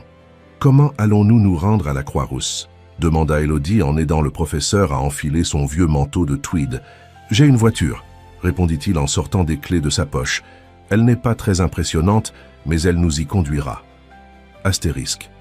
La voiture s'avéra être une antique Citroën DS couleur crème, magnifiquement entretenue mais indéniablement vintage. « Elle appartenait à mon père », expliqua Lombard en ouvrant galamment la portière à Élodie. « Je ne la sors pas souvent, mais c'est une vieille dame fiable. » Astérisque. Le trajet jusqu'à la Croix-Rousse fut silencieux, chacun perdu dans SESI, pensée. Élodie regardait défiler les rues de Lyon, cette ville qu'elle aimait tant mais qui semblait désormais receler tant de secrets et de dangers. Le professeur, concentré sur sa conduite, jetait parfois des coups d'œil dans le rétroviseur, vérifiant qu'il n'était pas suivi d'astérisque. Ils arrivèrent avec presque 1 heure d'avance. Lombard gara la DS dans une rue adjacente, suffisamment proche pour observer l'atelier Matelon, mais assez loin pour ne pas être repéré. « Maintenant, nous attendons », dit-il en éteignant le moteur astérisque L. Atelier de Soierie Matelon était un bâtiment ancien à la façade étroite, vestige de l'époque glorieuse où la Croix-Rousse était le cœur battant de l'industrie de la soie lyonnaise. À cette heure tardive, il était fermé. Ce vitrine faiblement éclairé par des lampes de sécurité. « Pourquoi M. Moreau aurait-il choisi cet endroit ?» murmura Élodie, les yeux rivés sur la façade. Lombarde réfléchit. Peut-être parce que c'est un lieu connu mais peu fréquenté le soir. Ou peut-être a-t-il une signification particulière pour lui. Astérisque. Le temps s'écoulait avec une lenteur exaspérante. Toutes les 30 minutes, conformément au plan, Élodie envoyait un message à Claire et Théo, recevant en retour des confirmations rassurantes. Leur rendez-vous au parc semblait se dérouler sans incident. À 21h45, Lombarde sortit de la boîte à gants une petite paire de jumelles. « Restons vigilants. Si quelqu'un d'autre que Moreau arrive, nous partons immédiatement. » Élodie acquiesça, ses mains légèrement tremblantes, trahissant sa nervosité grandissante, dot astérisque. Les minutes s'égrenaient. 22h moins 10, moins 5, puis enfin 22h précises. Là, chuchota Élodie en se redressant brusquement, dot astérisque. Une silhouette venait d'apparaître au coin de la rue, avançant d'un pas rapide, malgré la pluie qui continuait de tomber. Même à cette distance, il était impossible de se tromper. C'était bien Sébastien Moreau, son imperméable sombre trempé, les cheveux plaqués sur le front par l'humidité. Il s'arrêta devant l'atelier Matelon, regardant autour de lui, avec une nervosité évidente. « Il est seul », constata Lombard après avoir scruté les alentours avec ce jumelle. « C'est bon signe. On y va ?» demanda Élodie, la main déjà sur la poignée de la portière. « Pas encore. Laissons passer quelques minutes pour être sûrs. » Astérisque. Ces minutes d'attente supplémentaires semblèrent durer une éternité pour Élodie. Moreau consultait fréquemment, sa montre, son langage corporel trahissant une anxiété croissante. « Maintenant, » décida finalement Lombarde, « mais reste près de moi. » Astérisque. Ils sortirent de la voiture et traversèrent la rue sous la pluie, Lombarde tenant un parapluie au-dessus, de leur tête. En les apercevant, Moreau eut un mouvement de recul, puis une expression de soulagement traversa son visage. « Élodie, professeur Lombard, je ne m'attendais pas à vous voir. »« Vous pensiez qu'elle viendrait seule ?» répliqua Lombard d'un ton légèrement accusateur, dot astérisque. Moreau eut la décence de paraître embarrassé. « Je sais que ma demande semblait suspecte, mais je suis toujours surveillé. Je voulais minimiser les risques. »« Que s'est-il passé au garage ?» demanda Élodie, scrutant le visage de Moreau à la recherche de signes de maltraitance, dot astérisque. Il avait l'air épuisé, avec des cernes sombres sous les yeux et une barbe de plusieurs jours, mais ne semblait pas blessé. « J'ai été piégé, » expliqua-t-il en les guidant sous un auvent pour s'abriter de la pluie. « La nuit de la tempête. Quand je suis allé vérifier les disjoncteurs, quelqu'un m'a assommé. Je me suis réveillé dans un entrepôt attaché à une chaise. Des hommes m'ont interrogé sur le projet Phénix, sur CE que nous avions découvert. »« Qui étaient ces hommes ?» demanda Lombarde. « Ils ne se sont pas présentés, bien sûr, mais j'ai reconnu l'un d'eux. Victor Leroy, le chef de la sécurité d'automobile Garneau. » Élodie et Lombarde échangèrent un regard lourd de sens. « Comment vous êtes-vous échappé ?» poursuivit la fillette dot astérisque. Un sourire fatigué étira les lèvres de Moreau. « Je ne me suis pas échappé. Ils m'ont relâché, ou plus exactement, ils m'ont reconverti. »« Comment ça ?» demanda Lombarde, soudain sur ses gardes. « Ils m'ont fait une offre que je ne pouvais pas refuser. » Moreau sembla chercher ces mots. « Ils m'ont montré des documents compromettants, des photos truquées, des relevés bancaires falsifiés. Assez pour me faire passer pour un criminel aux yeux du monde. Entier. Ma réputation aurait été détruite, le garage du futur avec elle. » Élodie recula d'un pas, une terrible compréhension s'infiltrant en elle. « Alors vous avez accepté de travailler pour eux ?»« J'ai feint d'accepter, » corrigea Moreau. « Je leur ai fait croire que j'étais prêt à coopérer, à vous livrer, à récupérer les preuves que vous aviez trouvées. C'était le seul moyen de gagner du temps, de pouvoir vous prévenir. »« Et maintenant, » intervint Lombarde, « ils savent que vous nous avez contactés. »« Non, j'ai réussi à brouiller les pistes, mais ils me surveillent de près, je ne peux pas rester longtemps. »« Nous avons trouvé les preuves, » annonça Élodie. « Les fils verts ont tout enregistré. Nous savons que la voiture de papa a été sabotée à distance, avec un protocole propriétaire de Garneau. Moreau ferma brièvement les yeux, comme frappé par cette confirmation de SES soupçons. Je m'en doutais, mais entendre que nous avons des preuves concrètes, pas seulement des preuves, ajouta Lombard. Le système Phénix complet. Antoine avait préservé l'intégralité de SER Recherche. Astérisque. Un éclair d'espoir traversa le regard épuisé de Moreau. Alors nous pouvons encore gagner. Nous pouvons exposer Garneau et honorer la mémoire d'Antoine. Comment? Demanda Élodie. Garneau est puissant, il a des gens partout. Pas partout, répondit Moreau. Il a des ennemis aussi, des concurrents qui seraient ravis de le voir tomber. Et j'ai mes propres relations dans les médias. Si nous orchestrons une révélation publique, spectaculaire, avec toutes les preuves à l'appui, il ne pourra pas étouffer l'affaire. Astérisque Lombard semblait sceptique. C'est risqué, très risqué. Tout CE qui vaut la peine d'être fait comporte des risques, professeur, répliqua Moreau, puis se tournant vers Élodie. Mais la décision finale te revient, c'est ton père. Son héritage. Que veux-tu faire? Élodie ne répondit pas immédiatement. Son regard se perdit dans la pluie qui formait des motifs hypnotiques sur le pavé luisant. Elle pensait à son père, à ses valeurs, à CE qu'il aurait voulu qu'elle fasse. Elle pensait aussi à sa grand-mère, dont l'esprit s'effaçait un peu plus chaque jour en portant avec lui les souvenirs d'Antoine. « Je veux que la vérité éclate », dit-elle finalement. « Pas seulement pour papa, mais pour tous ceux qui pourraient être sauvés par le projet Phénix. C'est CE qui l'aurait voulu. » Astérisque Moreau hocha la tête avec approbation. « Alors voilà CE que je propose. » Astérisque. Il n'eut pas le temps de terminer sa phrase. Un crissement de pneus déchira le silence nocturne et 3 voitures noires surgirent de nulle part, encerclant le petit groupe. Des phares aveuglants les illuminèrent, les transformant en silhouettes figées dans la lumière crue. « Courez !» hurla Moreau en poussant Élodie et Lombard vers une ruelle adjacente Astérisque. Mais il était trop tard. Des hommes en costume sombre jaillirent des véhicules, les encerclant avec une efficacité militaire. L'un d'eux, grand et athlétique, s'avança vers eux, un sourire froid aux lèvres. « Monsieur Moreau, dit-il d'une voix doucereuse, vous nous avez causé bien des soucis, et vous avez amené des amis, je vois. »« Victor, répondit Moreau avec une grimace.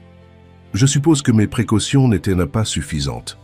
En effet, vous êtes intelligent, mais pas autant que vous le pensez. » L'homme nommé Victor se tourna vers Élodie. « Et voilà la fameuse petite fée des moteurs, enchantée. À mademoiselle Dufresne. Monsieur Garneau sera ravi de faire enfin votre connaissance. » Astérisque Lombard fit un pas en avant, se plaçant instinctivement entre Élodie et la menace. « Vous n'avez aucun droit. Nous n'avons rien fait d'illégal. »« Oh, mais nous non plus, professeur, » répondit Victor, avec un sourire qui n'atteignait pas ce « fieux. Nous souhaitons simplement avoir une conversation avec vous tous. Monsieur Garneau a une proposition à vous faire. »« Nous ne sommes pas intéressés, » cracha Moreau. « Ce n'était pas vraiment une demande, » répliqua Victor en faisant un signe à SEISOM Astérisque. Avant qu'il ne puisse réagir, Élodie, Lombard et Moreau furent fermement mais poliment escortés vers l'une des voitures. Toute résistance semblait futile face à CES hommes entraînés et déterminés. « Mes amis sauront que quelque chose ne va pas, » tenta Élodie, cherchant désespérément un moyen de gagner du temps, Astérisque. Victor sourit à nouveau, sortant de sa poche 3 téléphones portables qu'Élodie reconnut avec horreur comme étant les leurs. « CES amis, ne vous inquiétez pas, ils recevront des messages très rassurants de votre part. » Astérisque. Alors qu'ils étaient forcés de monter dans la voiture, le téléphone d'Élodie vibra dans la main de Victor. C'était un message de Claire. « Rendez-vous réussi avec Marc. Information cruciale obtenue. Tout va bien de votre côté ?» Astérisque Victor. « Ah !» composa rapidement une réponse. « Tout va bien. Rentrons à l'appartement du professeur. À bientôt. » Astérisque. La portière se referma sur eux avec un claquement sinistre et les voitures démarrèrent en trombe, avalant les 3 prisonniers dans la nuit pluvieuse. L'autre bout de la ville, dans le parc de la Tête d'Or désert et ruisselant, Claire lisait le message d'Élodie avec un froncement de sourcils. Quelque chose dans la formulation la troublait. Élodie n'écrivait jamais à bientôt d'Ancès. Message? Jamais. Théo, dit-elle lentement, je crois que nous avons un problème. La limousine noire filait dans les rues désertes de Lyon. Ce essuie-glace battant furieusement contre la pluie incessante. À l'intérieur, Élodie, Moreau et le professeur Lombard étaient assis en silence, encadré par 2 hommes, à la carrure imposante. Victor Leroy, installé sur la banquette face à eux, tapotait nonchalamment sur son téléphone. « Où nous emmenez-vous » demanda finalement Lombard, rompant le silence pesant. « Au siège d'Automobile Garneau » répondit Victor sans lever les yeux. « Monsieur Garneau souhaite régler cette affaire, en privé. » Élodie observait les rues défiler à travers la vitre teintée, son esprit tournant à plein régime.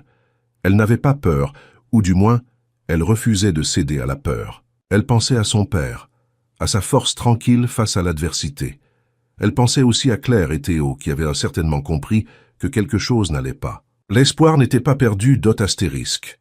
La limousine traversa le pont de la Guillotière, puis longea le Rhône avant de s'engager sur une avenue bordée d'immeubles modernes. Elle s'arrêta finalement devant une tour de verre et d'acier qui dominait le quartier d'affaires, le siège social d'Automobile Garneau. « Nous y sommes », annonça Victor en ouvrant la portière. « Je vous suggère de coopérer. Cela rendra les choses plus agréables pour tout le monde. » Astérisque. Ils furent conduits à travers un hall désert, leurs pas résonnant sur le marbre poli. Un ascenseur privé les mena directement au dernier étage. Dans un silence qui amplifiait l'angoisse de la situation d'Hôte-Astérisque, les portes s'ouvrirent sur un vaste bureau aux lignes épurées. Des baies vitrées offraient une vue panoramique sur Lyon illuminée sous la pluie. Devant l'une de ces fenêtres se tenait Philippe Garneau, un verre de whisky à la main, contemplant la ville comme un empereur surveille son royaume. « Ah, non. »« Invité, » dit-il en se retournant avec un sourire calculé. « Entrez, je vous en prie. Pardonnez l'heure tardive et les circonstances de notre rencontre. » Astérisque Moreau s'avança, les poings serrés. « Épargnez-nous vos politesses, Garneau. Nous, savons c'est eux que vous avez fait. » Astérisque, le sourire de Garneau vacilla à peine. « Et qu'ai-je fait exactement, selon vous ?»« Vous avez saboté la voiture d'Antoine Dufresne, » intervint Lombard, la voix vibrante d'indignation.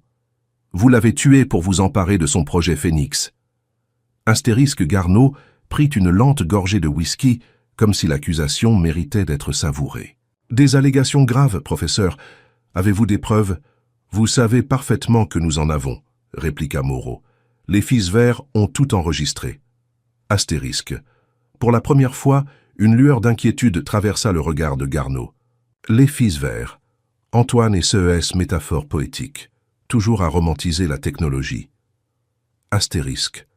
Son regard se posa sur Élodie, qui le fixait sans ciller, ses yeux bleus, si semblables à ceux de son père, brillants d'une détermination. Farouche. « Mademoiselle Dufresne, dit-il en s'approchant d'elle, j'admirais sincèrement votre père, vous savez, un esprit brillant.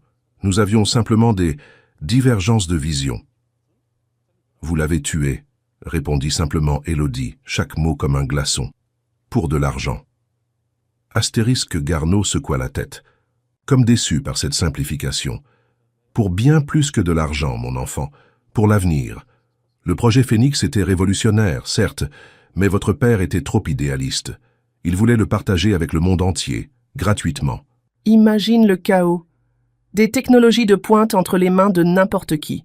C'était justement le but, intervint Lombard. Démocratiser la sécurité automobile. Sauver des vies, peu importe la marque de la voiture, peu importe le prix. Noble intention, concéda Garneau avec un sourire condescendant, mais irréaliste. L'innovation a un coût, professeur. Elle mérite d'être protégée, valorisée.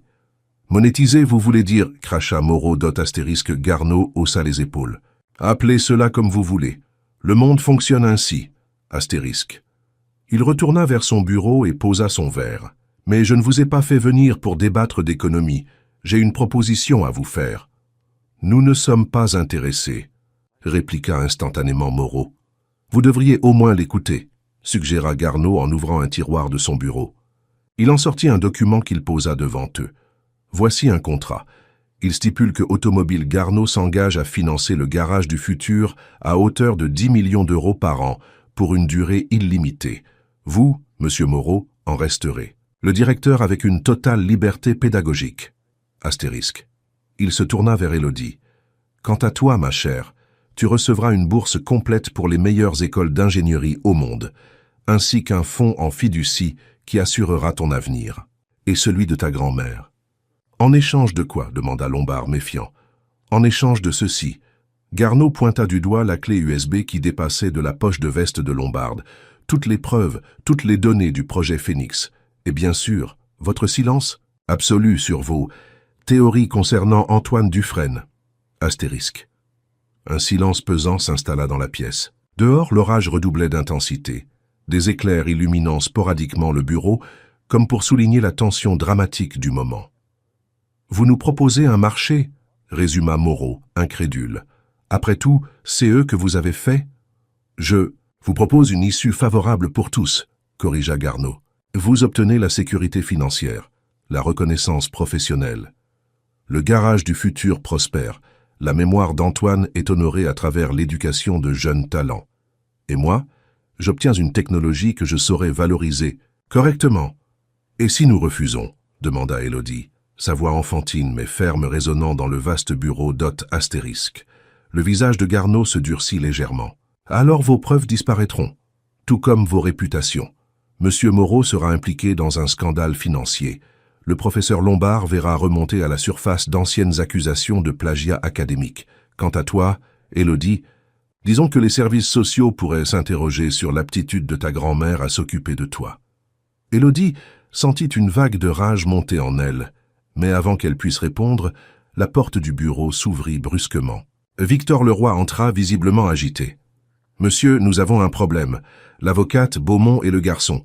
Ils ne sont pas rentrés à l'appartement comme prévu, et nous avons détecté plusieurs connexions au serveur de l'entreprise. » Depuis l'extérieur, astérisque Garneau fronça les sourcils. « Que voulez-vous dire ?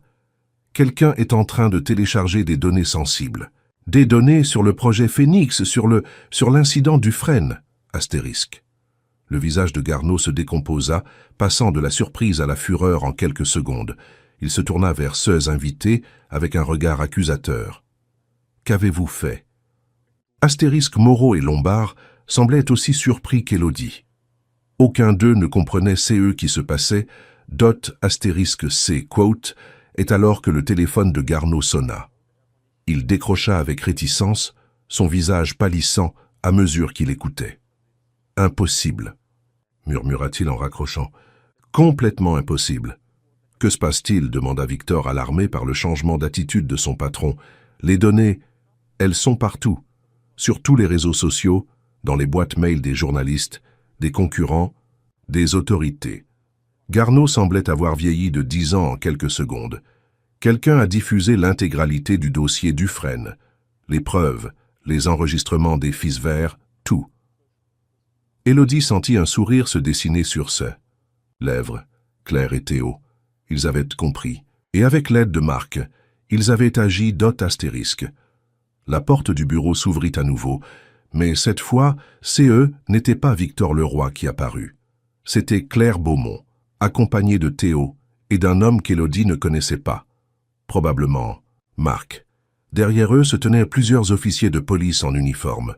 « Philippe Garneau », annonça l'un des policiers en s'avançant. « Vous êtes en état d'arrestation pour complicité de sabotage ayant entraîné la disparition d'Antoine. Dufresne, séquestration et tentative d'extorsion. » Astérisque Garneau recula, comme frappé physiquement par ces mots. « C'est ridicule. Vous n'avez aucune preuve. » « Au contraire, » intervint Claire, son sourire professionnel mais triomphant. « Nous avons toutes les preuves nécessaires. Les données des fils verts, bien sûr, mais aussi le témoignage de Marc Pelletier ici présent, ancien responsable de la cybersécurité chez Automobile Garneau. » Astérisque. Marc fit un pas en avant. « J'ai gardé des copies de toutes les communications internes concernant le projet Phénix, y compris vos ordres directs pour neutraliser Antoine Dufresne. » Astérisque. Tandis que les policiers procédaient à l'arrestation d'un Garneau livide et de Victor Leroy qui ne protestait même plus, Élodie se précipita vers Claire et Théo. « Comment avez-vous su ?» demanda-t-elle en les serrant dans ses bras. « Qu'un message, » expliqua Claire. « Tu n'écris jamais à bientôt. Jamais. J'ai tout de suite compris que quelque chose clochait. Alors on a contacté Marc en urgence, » poursuivit Théo.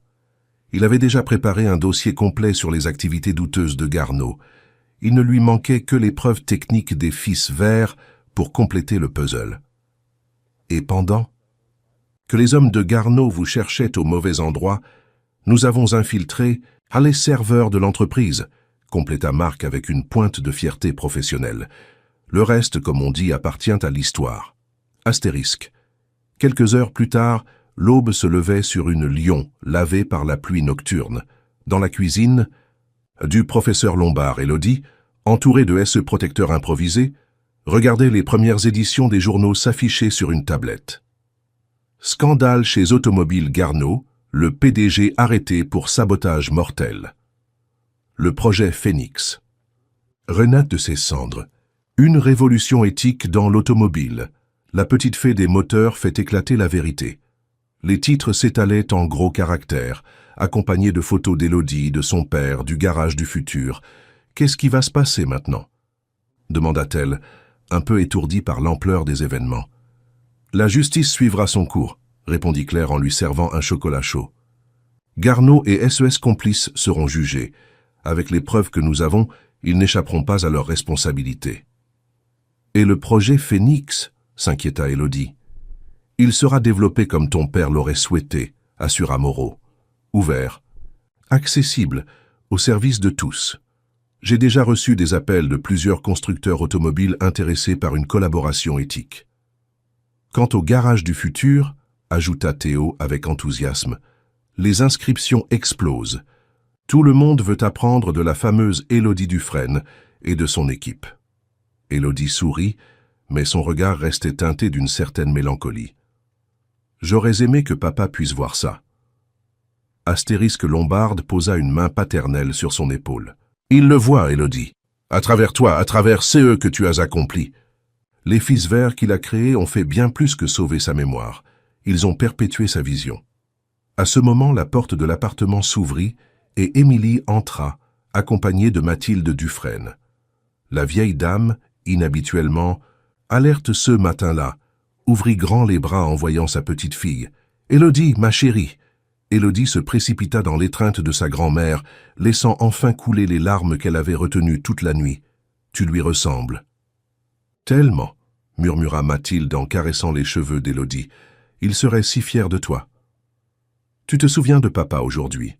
demanda doucement Élodie, surprise par cette lucidité inattendue. « Certains jours sont plus clairs que d'autres, » répondit Mathilde avec un sourire fragile. « Et aujourd'hui, c'est un jour très clair. J'ai vu les nouvelles. Mon Antoine a enfin obtenu justice. » Astérisque 6 mois plus tard, le garage du futur n'était plus un simple atelier social dans un quartier de Lyon.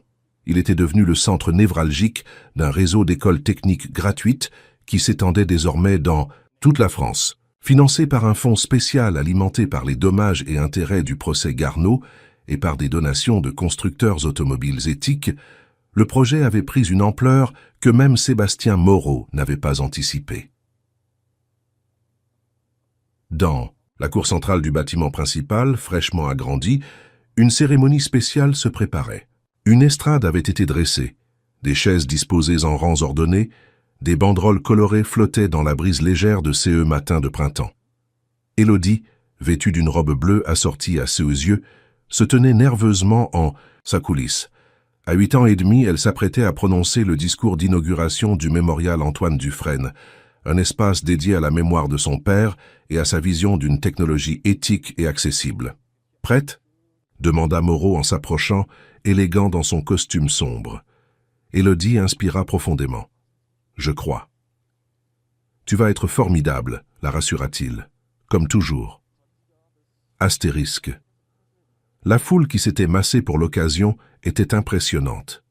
Des étudiants du garage, des officiels de la ville de Lyon, des représentants de l'industrie automobile mondiale, des journalistes, tous étaient venus célébrer cette renaissance astérisque. Au premier rang, Mathilde Dufresne était assise dans un fauteuil roulant, SS Bonjour étant devenu plus rare. Mais aujourd'hui, son regard était vif, présent. À ses côtés, Claire Beaumont, le professeur Lombard, Théo et sa famille, Émilie et les autres formateurs du garage formaient une garde rapprochée bienveillante. Lorsqu'Élodie monta sur l'estrade, un silence respectueux s'installa. Face au micro, elle paraissait minuscule, mais sa voix résonna claire et assurée. « Mon père me disait souvent que les moteurs ont une voix, commença-t-elle, mais ils ont aussi des silences. Et parfois, CES Silence raconte des histoires plus importantes que les bruits. Astérisque. Elle marqua une pause, balayant l'assemblée du regard. Pendant longtemps, l'histoire de mon père a été réduite au silence. On a voulu faire taire son génie, sa vision, et ce principe. Mais comme il l'avait prévu, les fils verts ont fini par parler. La vérité a fini par éclater. Astérisque dans la foule, certains hochèrent la tête, d'autres essuyaient discrètement une larme. Le mémorial que nous inaugurons aujourd'hui n'est pas seulement un lieu de souvenir, c'est un espace vivant où la vision d'Antoine Dufresne continuera d'inspirer des générations de jeunes mécaniciens, d'ingénieurs, de rêveurs. Un lieu où la technologie sera toujours au service de l'humain, jamais l'inverse. Élodie sortit de sa poche une petite clé verte symbolique. Cette clé représente l'accès libre au savoir, à l'innovation éthique. Elle ouvre les portes du mémorial, mais aussi celles de l'avenir que mon père imaginait. Un avenir où personne n'est laissé de côté, où le génie n'est pas réservé aux privilégiés. Astérisque, elle, se tourna vers le bâtiment nouvellement construit, une structure moderne aux lignes épurées, dont la façade était parcourue de fines lignes vertes lumineuses. Un clin d'œil architectural au fameux fil vert. Je déclare officiellement ouvert le mémorial Antoine Dufresne. Que sa voix continue de résonner même dans les silences. Astérisque. Les applaudissements éclatèrent, puissants, sincères, émouvants. Élodie descendit de l'estrade pour rejoindre sa grand-mère. Mathilde prit sa main et la serra fort. « Il est là, tu sais » murmura la vieille dame, « pas seulement dans ces bâtiments. Il est là, dans chaque moteur que tu répares, dans chaque enfant que tu inspires. » Élodie sourit à travers ses larmes. « Je sais, mamie, je l'entends. » Astérisque. Tandis que la foule se dirigeait vers le mémorial pour le visiter, Élodie resta un moment en arrière. Elle observait CE Monde qu'elle avait contribué à changer, CE Petit, bout d'utopie arraché aux griffes de la cupidité et de l'égoïsme. Elle n'était pas devenue une idole, comme certains médias avaient voulu la présenter. Elle était devenue quelque chose de bien plus précieux, un symbole de résistance, de dignité, de courage. Une preuve vivante que même les mains les plus petites, guidées par un cœur en quête de vérité, peuvent réparer plus que des machines astérisque. Elles peuvent réparer des injustices astérisque. Elles peuvent réparer des histoires brisées. Elles peuvent, parfois, réparer le monde astérisque. Un monde où les fils verts continueraient de veiller, invisibles mais présents, témoins incorruptibles d'une technologie plus humaine, plus juste, plus digne de l'héritage d'Antoine Dufresne astérisque. Et chaque fois qu'Élodie poserait ses mains sur un moteur, chaque fois qu'elle écouterait ces murmures mécaniques, elle entendrait aussi en écho lointain mais fidèle la voix de son père qui lui chuchoterait « Continue, ma petite mécanicienne, continue d'écouter, continue de réparer. Un cœur, une machine, une histoire à la fois. »